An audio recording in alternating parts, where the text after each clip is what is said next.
Hello everybody, quick video here from Bicotic. I thought we could have a quick chat about the new Specialized Tarmac SL8. There's a whole bunch of images that have come to light before it's actually released, and the first images that came up were these ones. So there was that, and then there was a Sudel Quickstep training camp where there was a whole bunch of these supposed new SL8 tarmacs that the pros were using. And when I saw these images, my initial reaction was, eek, that's the most revolting thing I've ever seen. I mean, look at it. What on earth are Specialized thinking? And then last night, someone texted me to let me know that some more images had come to light on the Weight Weenies website. And if I just fire up Bicotic, load up the tarmacs. This bike here had been found in a PDF. I'm not really sure what the PDF was or where they found it, but this does look like a new Tarmac SL8 ready to go. It's even got those new Rovell handlebars on it and this weird looking front bit here, which is called, by the way,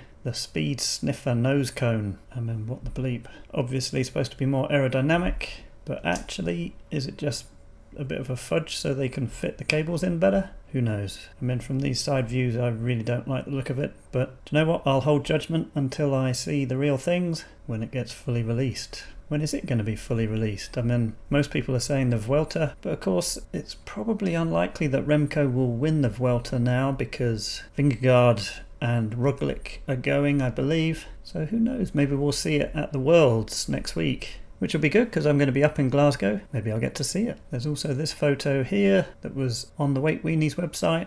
That isn't the new handlebars there. That looks like the old stem from the SL7. So this all looks a bit messy on this one. But that, it's not great to look at, is it?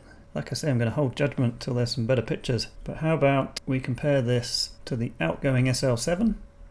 That's fading between the two. Obviously very different at the front. Got the sort of front section of the fork sticking out there like that. Chainstays are much skinnier, and in fact we'll compare it to the Athos in a sec. You'll see that they're quite similar to that, and actually the seat stays have been dropped even further as far as I can see. I have to take it a little bit with a pinch of salt because I didn't have any geometry readings for this bike, so I suspect they're exactly the same, but it didn't quite line up exactly. So what I really want to compare it to is the old rim brake SL6, because we can see here the back end has almost gone back to that a little bit, hasn't it? If I just reposition it a wee bit, that's almost identical, other than the seat stays are a bit lower. I don't think that's a bad thing. This actually is pretty much my favourite bike ever made. What about the Venge? Some people have been likening it to the Venge. Personally, I love the Venge, but I can't say the same about the SL8. So yeah, and it's got the sort of front lippy bit on the forks, I guess. But apart from that,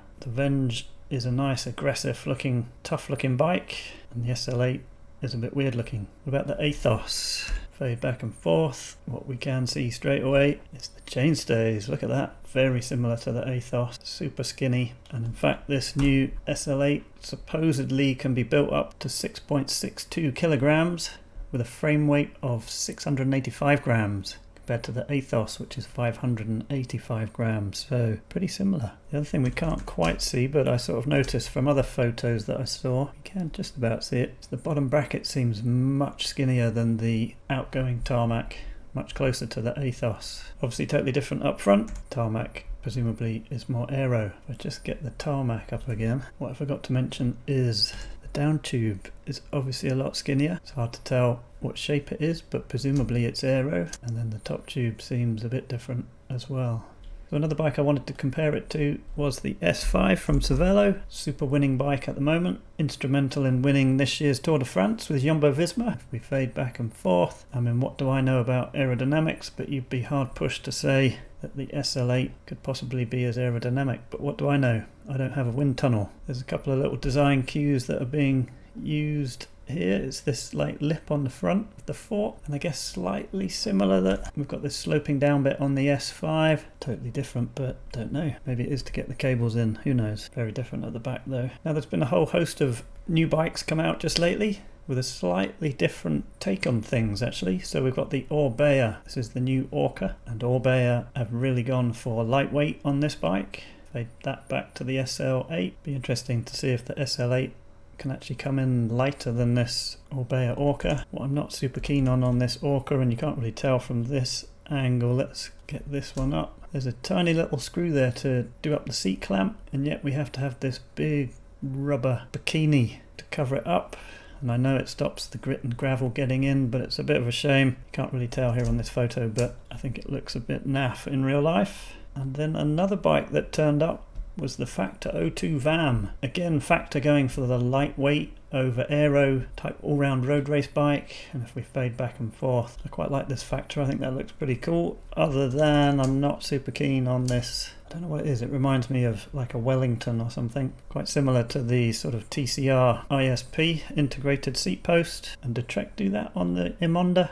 Can't remember, but I think that looks a bit weird. But apart from that, I like this. No weights on the Factor website. Again, it'll be interesting to see if the SL8 can come in as light as one of these with the added aerodynamics. Another bike that I added today was the Allied Alpha. This snazzy gold iridescent colour. I think that looks pretty cool, doesn't it? Again, no weights on their website, so I'm not sure what it weighs. And if I have one complaint about this bike, not entirely keen on that stem. Obviously with these skinny spacers in, that all looks a bit odd to me. That could be tidied up, but apart from that I think it looks pretty good. And if you've been paying close attention, you'll have seen that Rose have brought out the XLite Unlimited Classified Kittel Edition. Now, I don't know what Marcel Kittel has to do with Rose. Not sure he ever rode a Rose bike. But Rose make good bikes, I think. Unfortunately I can't buy them here in the UK because of Brexit, but this looks great. It's got the classified 2-speed rear wireless hub, which means that you don't need to have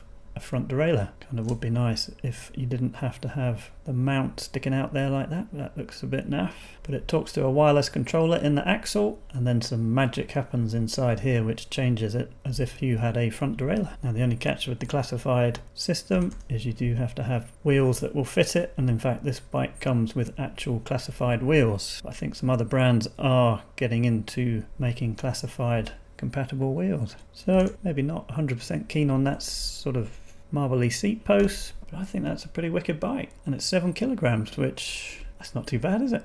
With Dura Ace Di2. Let's get up the outgoing Tarmac Dura Ace Di2, which is this one here, and we can straight away see that the Rose XLite Unlimited Classified Kittel Edition is £5,300 cheaper. So yeah, but like I say, I can't buy them. So what a shame. So there we go. Probably the new Specialized S-Works SL8 Tarmac. What do you think? Leave a comment down below. Come and use buycotic.com. You can search for bikes. You can look at recent bikes that I've added lately. Anytime I see a new bike pop up, I will add it in. And if you want a bike adding or you want to leave some feedback, please do get in touch. You can also hit the share button and get a link to share by Kotick with the bikes loaded up that you're looking at. So send it to your mates. So if you like this video, give it a thumbs up. If you haven't already, subscribe to the channel. Until next time.